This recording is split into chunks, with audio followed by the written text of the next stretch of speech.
সুপ্রিয় দর্শক, আসসালামু আলাইকুম। আজকে এই ভিডিওতে আলোচনা করব সর্বশেষ জান্নাতে প্রবেশকারী সম্পর্কে। ইনশাআল্লাহ, জান্নাতের প্রেমিকদের কাছে জান্নাতের মূল্য অনেক বেশি। জান্নাতের জন্য তারা নিজের জীবন উৎসর্গ করেছেন। কেন তারা জান্নাতের জন্য এমনটি করবেন না? অথচ রাসূল সাল্লাল্লাহু আলাইহি ওয়াসাল্লাম বলেছেন, জান্নাতের সবচেয়ে নিম্ন স্তরের লোকও সুখী থাকবে, সামান্য লোকও বাদশা হয়ে বসবাস করবে। সহিহ মুসলিমে আব্দুল্লাহ ইবনে মাসউদ রাদিয়াল্লাহু আনহু থেকে বর্ণিত, রাসূল সাল্লাল্লাহু আলাইহি ওয়াসাল্লাম বলেন, সর্বশেষ যে ব্যক্তি জান্নাতে প্রবেশ করবে, সে পুলসিরাতে একটু হাঁটবে আবার পড়ে যাবে। জাহান্নাম তাকে আঘাত করবে। এভাবে সে পুলসিরাতে পুরোটা অতিক্রম করবে। তখন সে বলবে, ওই সত্তা কত মহান, যিনি আমাকে এই বিপদ থেকে মুক্তি দিয়েছেন। আল্লাহ তাআলা আমাকে যা দিয়েছেন, আগে পরের কাউকে তা দেননি।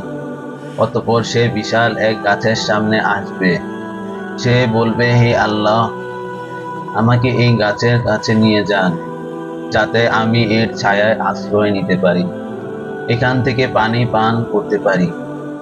আল্লাহ তাআলা বলবেন, হে আদম সন্তান, আমি তোমাকে এটা দিলে তুমি আবার অন্য কিছু চাইবে? তখন সে বলবে, হে রব, না, এমন হবে না। আল্লাহর সঙ্গে সে অঙ্গীকার করবে যে এরপর থেকে সে আর কোনো কিছু চাইবে না। আল্লাহ তাআলা তার অপারগতা গ্রহণ করবেন। তিনি দেখবেন এই বান্দার ধৈর্য যুক্তি। অতঃপর আল্লাহ তাআলা তাকে গাছের কাছে নিয়ে যাবেন। সেই গাছের ছায়ায় দাঁড়াবে, পানি পান করবে। কিছুক্ষণ পর আগের চেয়েও আরো সুন্দর একটি গাছ দেখবে।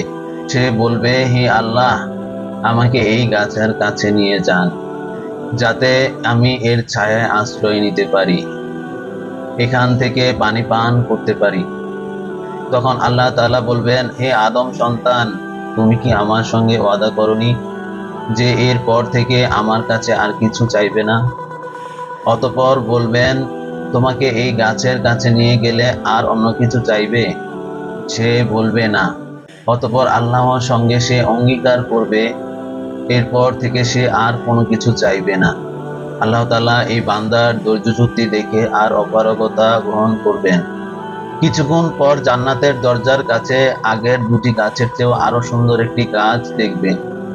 সে বলবে, হে আল্লাহ, আমাকে এই গাছের কাছে নিয়ে যান, যাতে আমি এর ছায়ায় আশ্রয় নিতে পারি, এখান থেকে পানি পান করতে পারি। তখন আল্লাহ তাআলা বলবেন, হে আদম সন্তান, তুমি কি আমার সঙ্গে ওয়াদা করনি এরপর থেকে আমার কাছে আর কিছু চাইবে না?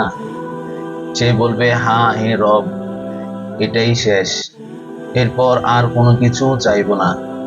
তখন আল্লাহর সঙ্গে সে অঙ্গীকার করবে, এরপর থেকে সে আর কোনো কিছু চাইবে না। আল্লাহ তাআলা এই বান্দার ধৈর্য চুক্তি দেখে তারপর অপারগতা গ্রহণ করবেন। জান্নাতের কাছে আসার পর সে জান্নাতবাসীর আওয়াজ শুনতে পাবে। সে বলবে, হে রব, আমাকে এখানে ঢুকিয়ে দিন। তখন তাকে বলা হবে, তুমি জান্নাতে প্রবেশ করো। সে বলবে, এখানে আমি কিভাবে থাকবো? মানুষ তো সব স্থান দখল করে আছে। তখন আল্লাহ তাআলা বলবেন, হে আদম সন্তান, তোমাকে কি দিলে তুমি সন্তুষ্ট হবে? দুনিয়ার কোনো বাদশার মতো হলে তুমি সন্তুষ্ট হবে? সে বলবে, হ্যাঁ হে রব, আমি সন্তুষ্ট হব। তখন তিনি বলবেন, তোমাকে এর চেয়েও বেশি, এর চেয়েও বেশি, এর চেয়েও বেশি, এর চেয়েও বেশি দিলাম। পঞ্চমবারে সে বলে উঠবে, হে রব, আমি সন্তুষ্ট। আল্লাহ তাআলা বলবেন, এগুলোর সঙ্গে তোমাকে আরো 10 গুণ বাড়িয়ে দিলাম।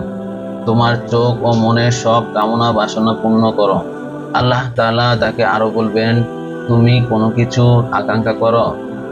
আল্লাহ তাআলা তাকে বলে দিবেন, এটা চাও, এটা চাও। তখন তার আশা আকাঙ্ক্ষার সব কিছু হয়ে যাবে। তখন আল্লাহ তাআলা তাকে তার প্রাসাদের প্রবেশের অনুমতি দিবেন। সুবহানাল্লাহ, আমাদের আল্লাহ কত মহান। দর্শক, এইরকম ভিডিও পাওয়ার জন্য সাবস্ক্রাইব এবং লাইক করবেন।